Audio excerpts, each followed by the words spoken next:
All right, it's the Fly Guy Show. DJ Seiko Varner, Mr. Drink Too Much Coffee, although I did cut back on the sugar. And I'm with Fly Guy Bert Bergen.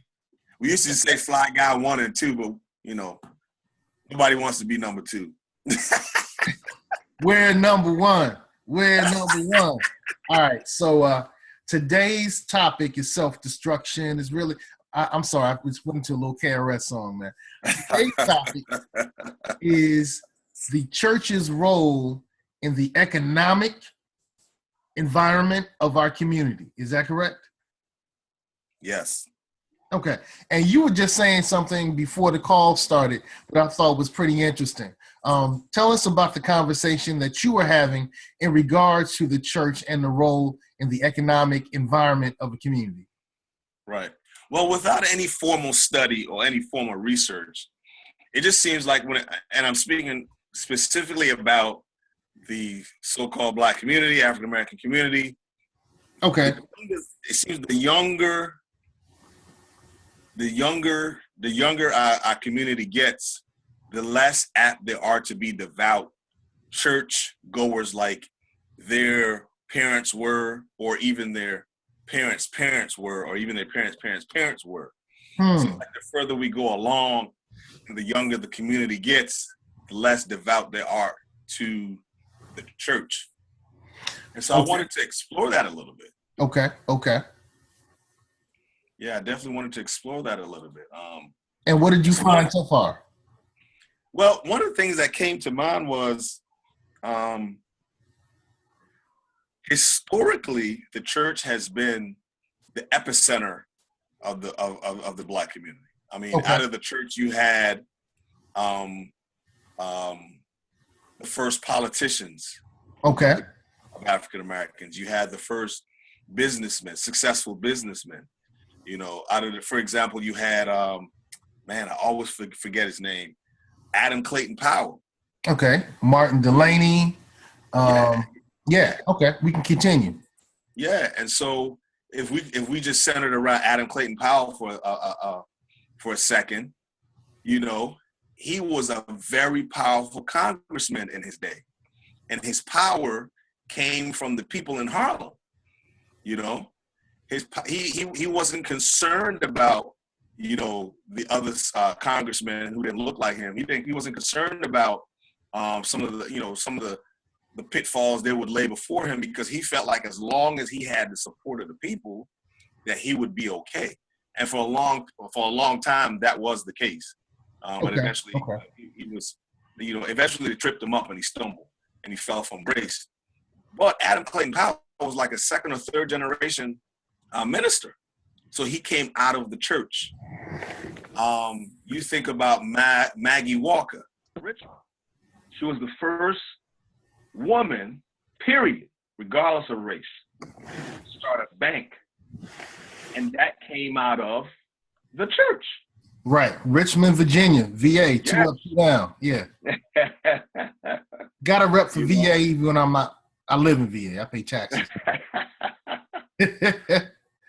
And so for me, I want to petition the church to tap back into your historical roots. Many people say, well, they use Jesus Christ and the Bible and Christianity to dumb us down.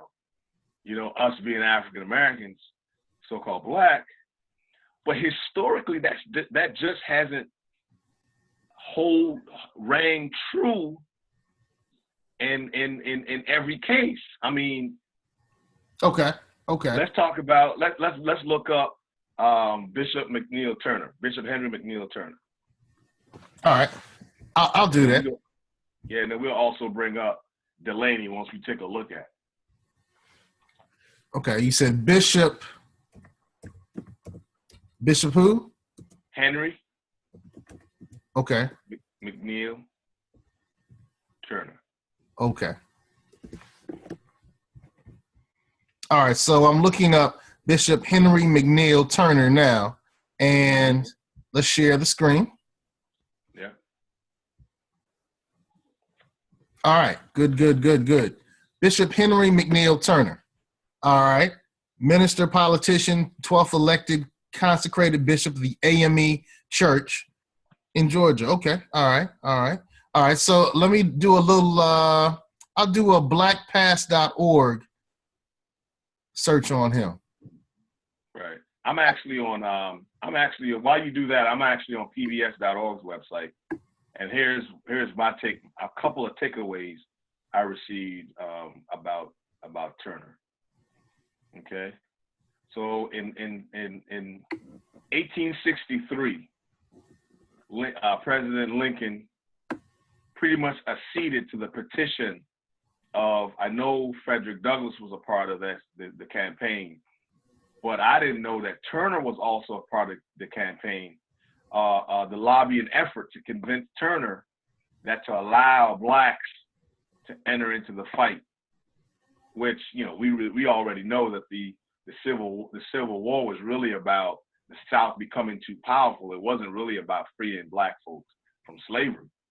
But, you know, he was part of that campaign and said, hey, look, no one has more of a vested interest in this fight than black folks, because this could ultimately mean liberations from chains. And so they petitioned Lincoln until he officially declared that it was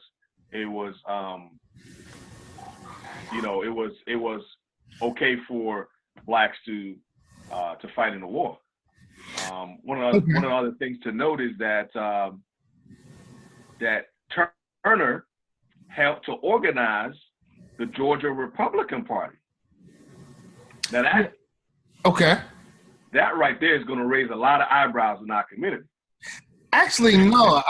During that time period in America's history, when it came to people of African and indigenous descent, the Republican Party was probably closer to being our friend than the Democratic Party was. Right. How many of us know that, though? Because you think Republican, you may be tempted to think of the Republican Party of today. But that's very true. At any point, if we're talking about his impact as a minister, as a member of the church, how did he impact the economics of his time? Well, we talked about him being a part of the group that organized the Georgia Republican Party. Okay, so we know that one of the roles of government is to do what? It's to transfer and move wealth. This is just my opinion. Donald Trump, is a businessman. He's now president-elect of the United States. I can almost accurately guess that once he steps down from the presidency, his net worth is gonna catapult into the stratosphere. Why? Because politics is about the transferring of wealth and resources. It's about moving wealth around. No doubt, the forming of the Georgia Republican Party was about moving wealth and resources for Turner and his constituents. And his constituents. That's a very important part. That's Absolutely. a very important part. In other words, he had a block. He had a group of people who are acting in union, acting in unison, acting in umoja. He had a block, his constituents. And that's a very important part of this discussion, which will probably become very evident later on. All right, so he's one example. But what's a current example? Well, let's continue down the road of looking at some of the mega churches in our community today. Let's look at the Mount, which is located in Chesapeake. Huge congregation.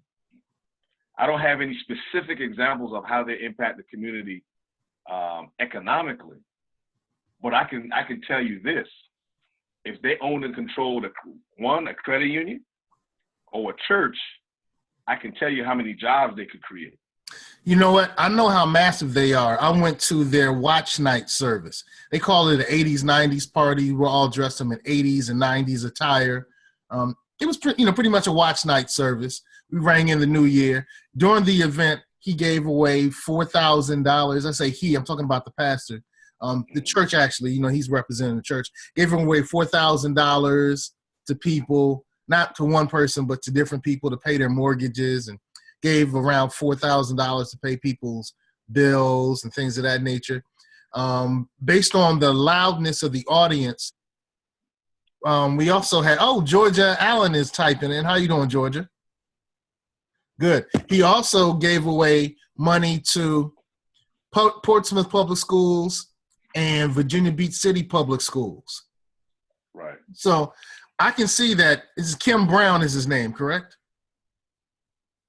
If I understand correctly, yeah. Pastor Kim Brown. I've watched him on TV before. So I really see that they have a large, the Ted Constant Center was full of people. It was packed almost to capacity for their watch night service. So I agree with you that they could do something very powerful if they just followed along the lines of what's the name of the credit union in Suffolk, Virginia, that we're both members of? It's a Metropolitan Federal Credit Union. Federal Credit. What's the history on that group? Their history is interesting. It started back, I want to say started back in the 40s. And then back then, our group of people were not allowed to bank with mainstream banks and mainstream credit unions. So we were in a position where we started our own. And that credit union has survived over 6 decades. I think they have about 2,000 members, around 6 or 7 million in assets, which is it's more than I have in my possession. But considering that collectively African Americans are spending $10 billion in Hampton Roads, it's a far cry from what should be in there. I agree. I'm looking at their website now, and Georgia Allen tapped in on the call. Georgia, can you talk with us? Okay, she's not able to tap in right now. I'm not sure why, but the Metropolitan Church Federal Credit Union has 1,788 members and assets of $8 million. So almost 2,000 members, and they have assets of over $8 million. How does that happen? I don't know. Let's break it down. So you said 8 million, right? 8 million. Let's do the math. I was actually just working on I homeschool my son, my oldest son, and so we were just working on ratios and rates. And so let me get my trusty calculator. So if we said 8 million divided by, you said 1,800? Yeah, just use 2,000 to round it out. 2,000. So the average deposit in each account is about $4,000. Okay. And if I remember correctly, when you created a quote unquote cash mob on that credit union, you let us know for every person that had a savings account, this credit union was able to leverage federal funds in a specific amount. Can you give us those numbers? I want to say, I might have to make a correction on that, but I know financial institutions do what's called fractional reserve banking. Okay. I'm not positive if credit unions participate in that, but I know banks do. Okay. So for every dollar they have on deposit, because of the way our money system is set up, they are allowed to lend a multiple higher than that $1 in deposit. For example, most banks do like a multiple of like 8 to 1 or 9 to 1. I want to say maybe even 10 to 1. So for every dollar in deposit, they can lend about $10. Okay. Someone just tapped in. Who just tapped in? It's Georgia. Hey, how you doing, Georgia? This dude. This dude. Okay. So, Georgia, we're talking about the role of the church in the economic environment of a community. And we were just discussing the Metropolitan Church Federal Credit Union in Suffolk and its role in the community. And then we're going to talk about the church and the larger role in the economic environment of the community. So continue with what you were saying, Bert. What were we talking about? Oh, we were just talking about fractional reserve banking. I may have to make a correction. I got to do my further research to see if credit unions partake in the fractional reserve process. Okay. But if they do, it's between 8 or 10 to 1. So every dollar in deposit, they can loan $8 to $10. And your point was, if the Mount, the church in Chesapeake, had a federal credit union, right, then the economic impact upon its members would be vast. Yeah, the economic impact on the members and the communities that the members are in, the communities the members serve, it will be astronomical. It will be astronomical. It would be astronomical. What do you think that most churches, and I'm asking you both, do you think enough churches are involved in the financial and economic health of its community? No. I would say if we look at the state of the communities, for example, in the city of Norfolk, this was 2 years ago. I went to a town hall meeting. Who then Mayor Frame was a part of the meeting. He said that in Norfolk we have about 40,000 people living in poverty. 60% of the 40,000 is so-called Black or African American. And then he proceeded by saying, we know why. It is the lack of economic opportunity. I said, whoa. I said, whoa. He went on record and said, we know why. So the next question is for me is, what are you doing? But again, this call is about the church's historical role in our community and where I think it needs to get back to in order to grow its membership again. Well, you just said, what are you doing? Are you asking the churches, what are you doing? Is that what your question is? Is that who your question is directed to?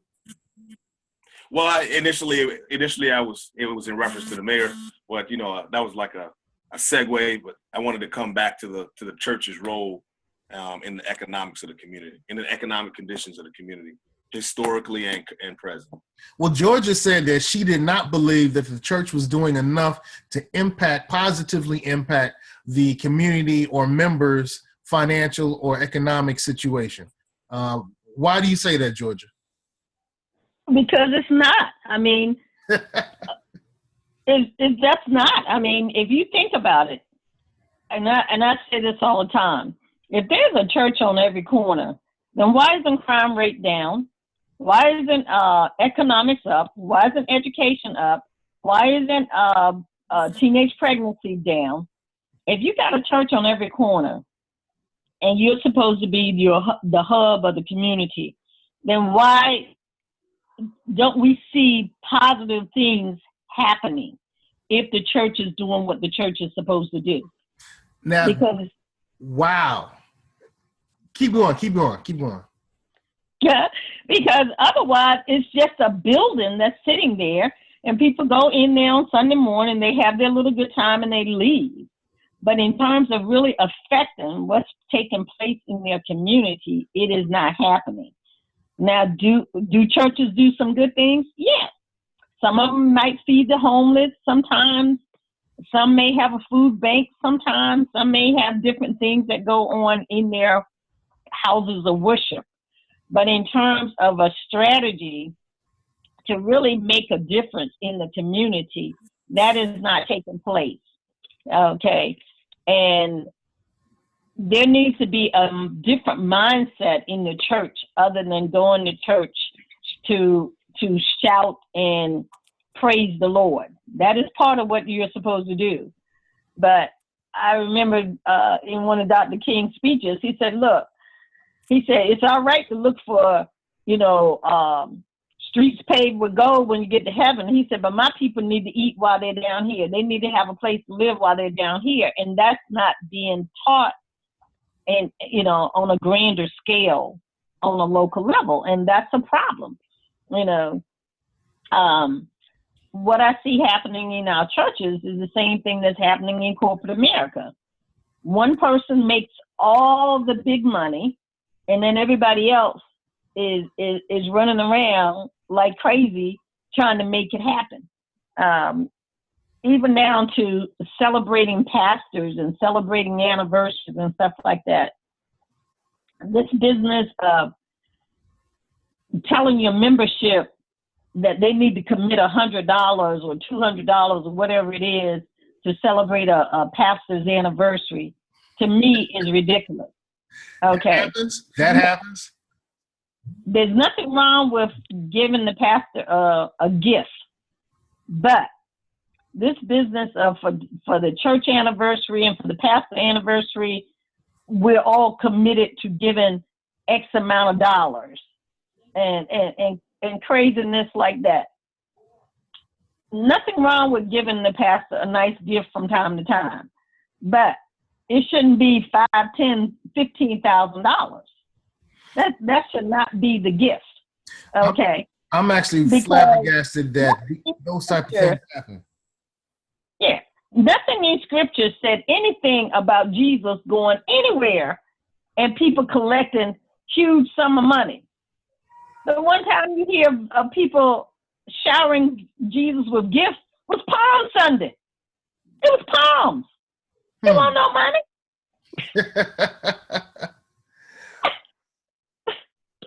And somehow our mindset has gotten all crooked.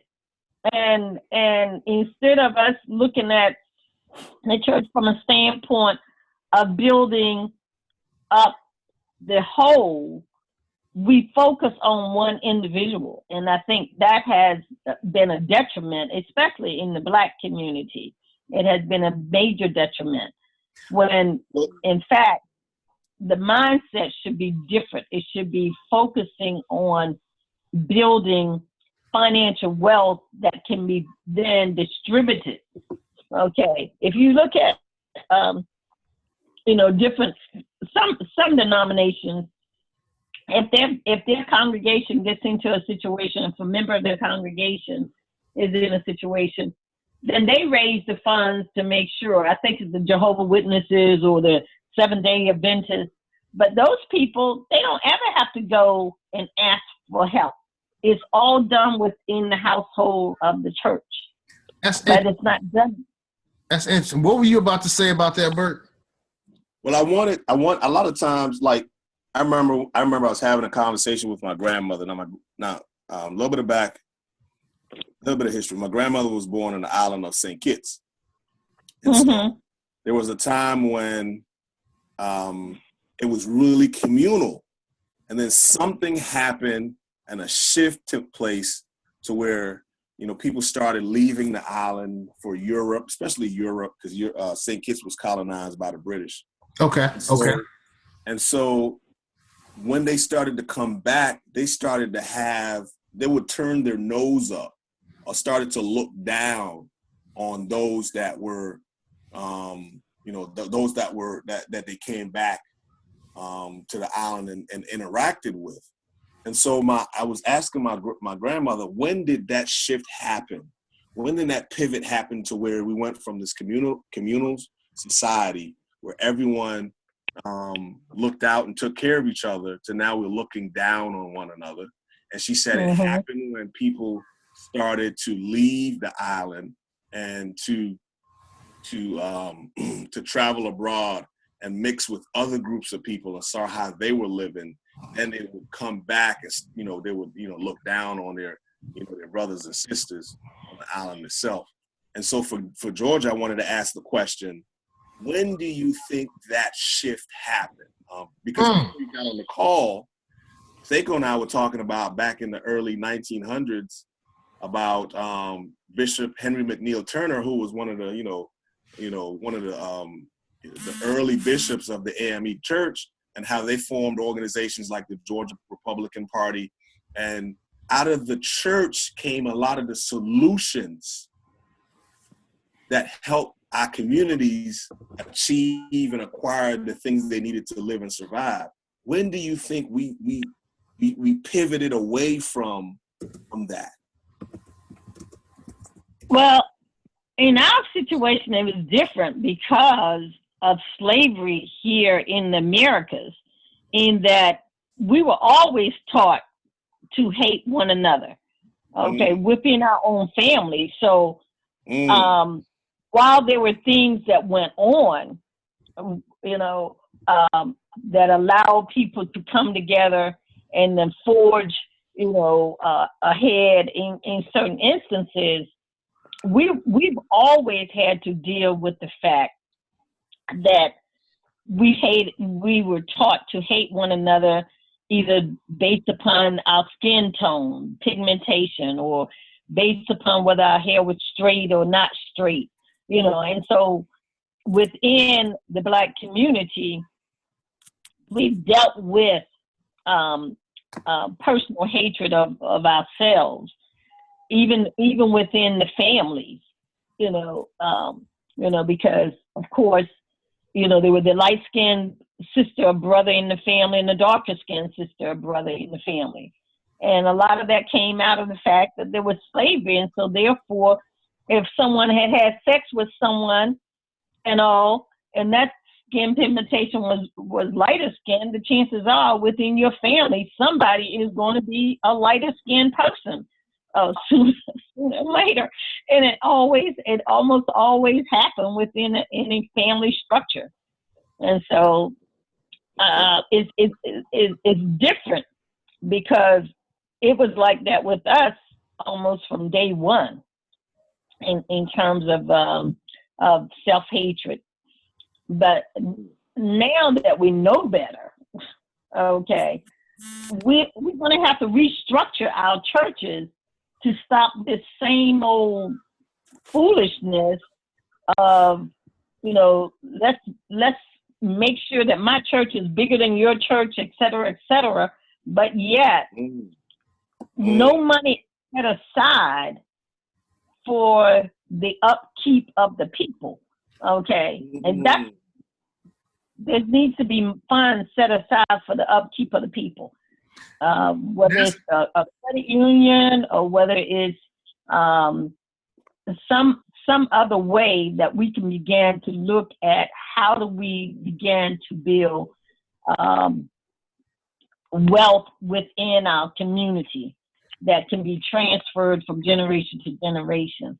And that message has to start, and one of the best places to start is at church, because that is a place where people meet on a regular basis, every single week. And unlike all of our other groups and organizations that we meet on a monthly basis, this is something that we do every single week. I'm looking at a couple of images online, and it looks like there's one organization that says they're holding the Black church accountable, which is maybe something that we should really consider doing if we think that there's an opportunity to improve the economic standing of our community with our churches. Dr. Martin Luther King asked the question, why is the church always the tail light rather than the headlight? Woo! Why is the church always the tail light rather than the headlight? So we see what's happening.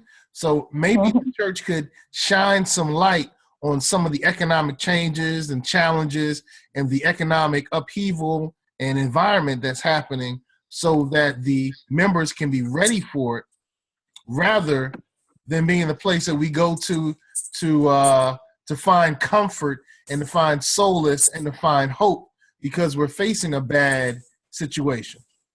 We have 5 minutes left on the call. So, what could we do to hold the church more accountable?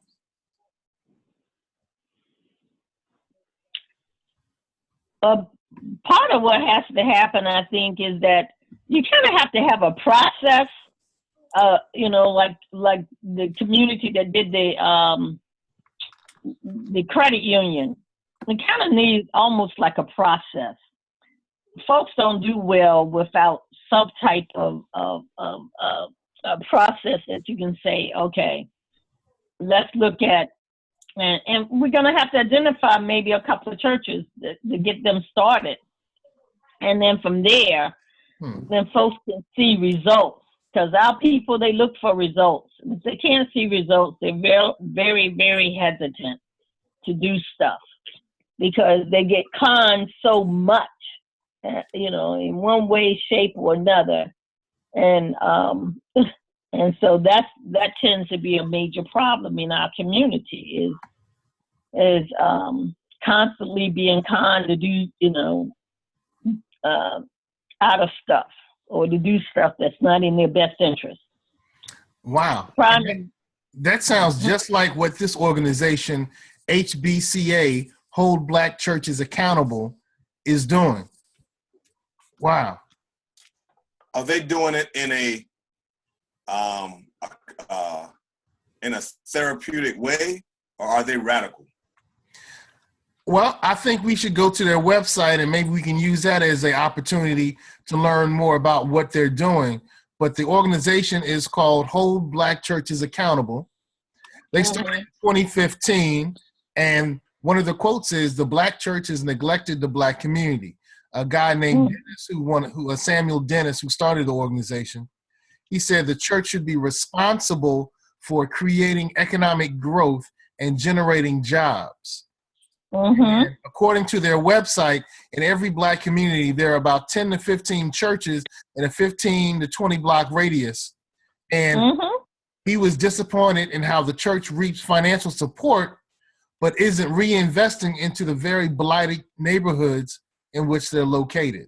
So I think that might be a good step, is checking out the HBCA's website, Holding Black Churches Accountable's website, and seeing what their strategy and their process is. And maybe there's something that we can do in our area in Hampton Roads, Virginia. Well, let's reach out to him, Sicko, and see if we can't get him on the call. Okay. Yeah, let's. I agree. Yeah, let's get him on the call. So if we were to start looking at, like I said, I was just at the Mounts Watch Night service. Was very impressed. Stephen Means, who was on our show, was at that Watch Night service. I think he's heavily involved with the Mount Church. If we were to look at their thousands of members, in addition to a credit union, what else could that church, and we only have 2 minutes left, what else could that church provide when its main mission may not be economics? Within the community, within the church membership, you have builders, you have individuals like Georgia, who are fund managers, wealth advisors. There's too much to mention, and I'll shut up because I wanted to give Georgia opportunity, to give her 2 cents before the call goes off. All right. Well, we have a minute left, Georgia. Give us your last piece. Oh, from a financial standpoint, we just need to start working with people in our own community that are in the financial services industry. And work with real companies, because the what do you call it? Prime Americas and all of those things, they're popping up left and right. Shots fired.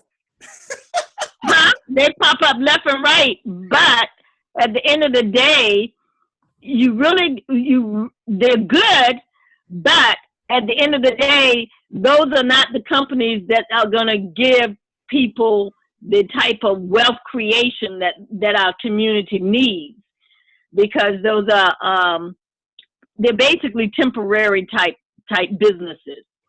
The businesses that's going to be around for a long time are your financial services industries, that are your mutual fund companies that have been here for quite some time, and those are the companies that's going to be there for a long time. Okay. Well, we have 15 seconds left. I see a part 2 coming. Bert, you want to take us out? Okay, and if not, then I'm just going to say, until the next episode, stay fly. Hey,